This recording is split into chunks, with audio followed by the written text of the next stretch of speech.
पर बैठे हुए हैं। उनके साथ उनकी बहन और पार्टी सांसद प्रियंका गांधी, पार्टी अध्यक्ष मल्लिकार्जुन खड़गे समेत कांग्रेस के कई नेता धरने पर बैठे हैं। दोस्तों, बड़ी बात यह है कि राहुल गांधी इस धरना स्थल तक पार्टी अध्यक्ष मल्लिकार्जुन खड़गे के आवास से करीब 7 किलोमीटर पैदल चलकर वहां पहुंचे थे। यानी पैदल चलकर वो 7 किलोमीटर चले और धरना स्थल पर पहुंचे। ये लोग केंद्रीय शिक्षा मंत्री धर्मेंद्र प्रधान का इस्तीफा मांग रहे हैं। बताया जा रहा है कि प्रधानमंत्री आवास के बाहर कांग्रेस के इस धरने की मुख्य वजह लोकसभा में स्पीकर द्वारा छात्रों पर हुई लाठीचार्ज, छात्रों पर हुई बर्बरता के मुद्दों को नहीं उठाना देना है, जिसके कारण अब कांग्रेस पार्टी आवास के बाहर धरने पर बैठ गई है। माना जाता है कि संसद में गतिरोध के बाद राहुल गांधी ने अपनी पार्टी के सांसदों से कहा कि चलो इस मुद्दे पर अब प्रधानमंत्री को जगाते हैं, और इसी का नजारा आप वीडियो में देख रहे हैं। धरना स्थल पर कांग्रेस के तमाम बड़े नेताओं के साथ वहां 2 मुख्यमंत्रियों की मौजूदगी भी देखने को मिली है। दोस्तों, इनमें से एक केरल के मुख्यमंत्री जो है वो देखे गए, वीडी सतीशन, और दूसरे कर्नाटक के मुख्यमंत्री डीके शिव कुमार। हालांकि आपको बता दूं, साफ तौर पर रिपोर्ट में यह भी बताया गया है कि ये दोनों नेता वहां राहुल से मुलाकात करने के बाद वहां से चले गए। यानी 2 मुख्यमंत्री भी वहां पर मौजूद थे।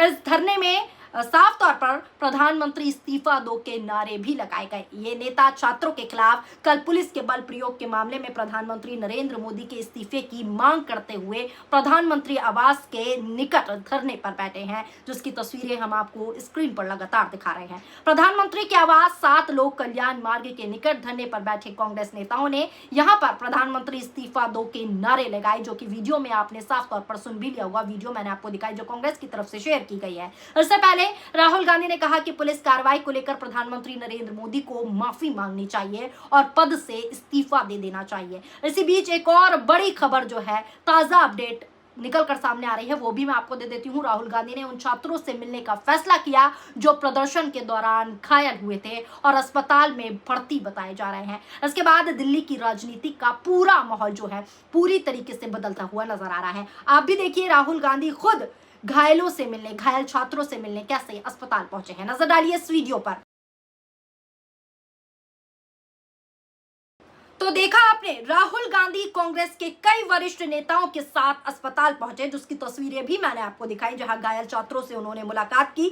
अस्पताल के बाहर बड़ी संख्या में मीडिया भी मौजूद रही और राहुल गांधी ने छात्रों का हालचाल जाना और उनसे बातचीत की। ये तस्वीरें सामने आती ही पूरे सोशल मीडिया पर तेजी से वायरल होने लगी। पूरे सोशल मीडिया पर राहुल गांधी की चर्चा चलने लगी। अब जरा इस हेडलाइन को देखिए जो आपको स्क्रीन पर दिखा रही हूँ।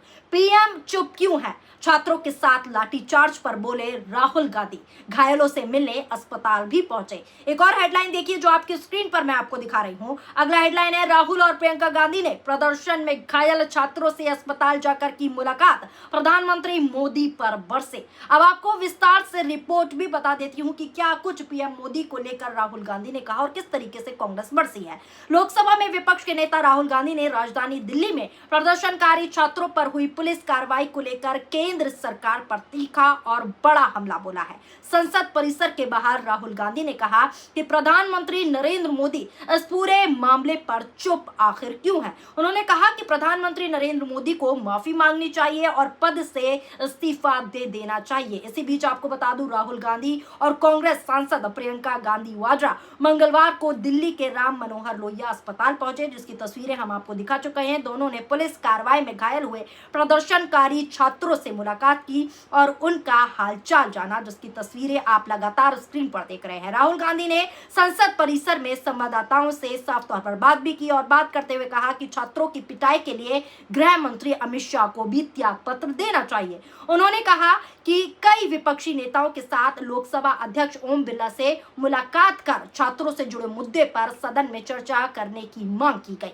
कांग्रेस के पूर्व अध्यक्ष ने कहा कि विपक्षी सांसदों ने बिरला से मुलाकात कर छात्रों के मुद्दों पर चर्चा करने की अपील रखी है कि सदन में जो छात्रों का मुद्दा है उसे उठा सके विपक्ष। लेकिन अध्यक्ष जी ने कहा कि चर्चा के लिए उन्हें सरकार से पूछना पड़ेगा। उन्होंने कहा, दूसरे शब्दों में लोकसभा अध्यक्ष कह रहे हैं कि संसद में बहस करने के लिए उन्हें सरकार की अनुमति चाहिए। यह मुद्दा छात्रों और युवाओं के भविष्य से जुड़ा है। राहुल गांधी ने सीधे तौर पर प्रदर्शन कर रहे छात्रों के साथ मारपीट और बल प्रयोग की कड़ी निंदा की है और कड़ी निंदा करते हुए कहा कि युवाओं के साथ ऐसा व्यवहार पूरी तरीके से गैर भारतीय है, गैर संवैधानिक है। उन्होंने कहा कि प्रधानमंत्री नरेंद्र मोदी ने कल हुई घटना के लिए अब तक माफी भी नहीं मांगी है।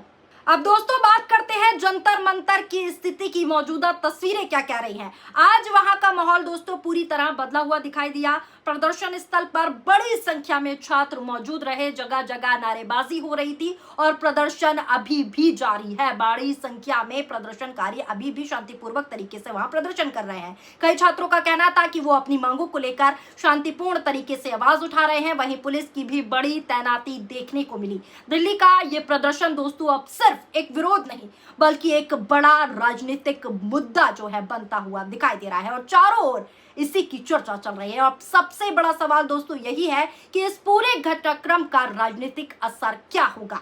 विपक्ष लगातार सरकार पर दबाव बनाने की कोशिश कर रहा है, लगातार हमला बोल रहा है। आने वाले दिनों में संसद के अंदर और बाहर इस मुद्दे पर राजनीति और तेज हो सकती है क्योंकि मॉनसून सत्र चल रहा है। अब देखना दोस्तों ये होगा कि सरकार इस पर क्या फैसला लेती है और विपक्ष आगे अपनी क्या रणनीति अपनाता है। फिलहाल आज की सबसे बड़ी तस्वीर यही रही कि राहुल गांधी पहले संसद में छात्रों के मुद्दे उठाने पहुंचे, फिर मीडिया के सवालों का जवाब दिया और उसके बाद सीधा अस्पताल जाकर घायल छात्रों से मुलाकात की और उधर प्रधानमंत्री आवास के बाहर कांग्रेस का धरना भी पूरे दिन चर्चा का विषय बना रहा, जिसकी तस्वीरें अब भी लगातार वायरल हो रही हैं। तस्वीरें मैंने आपको दिखाई कि किस तरीके से कांग्रेस धरना कर रही है। अब यह मामला आगे किस दिशा में जाएगा, इस पर पूरे देश की नजर बनी हुई है। दोस्तों इस पूरे घटनाक्रम को लेकर आपकी क्या राय है? क्या छात्रों के मुद्दों पर संसद में चर्चा होनी चाहिए? क्या सरकार को इस मामले में कोई बड़ा फैसला लेना चाहिए? आप अपनी राय कमेंट करके जरूर बताएं। अगर वीडियो पसंद आया हो तो वीडियो को लाइक कीजिए, चैनल को सब्सक्राइब कीजिए और वीडियो को ज्यादा से ज्यादा शेयर करना ना भूलें। शुक्रिया, धन्यवाद, नमस्कार, जय हिंद, जय भारत।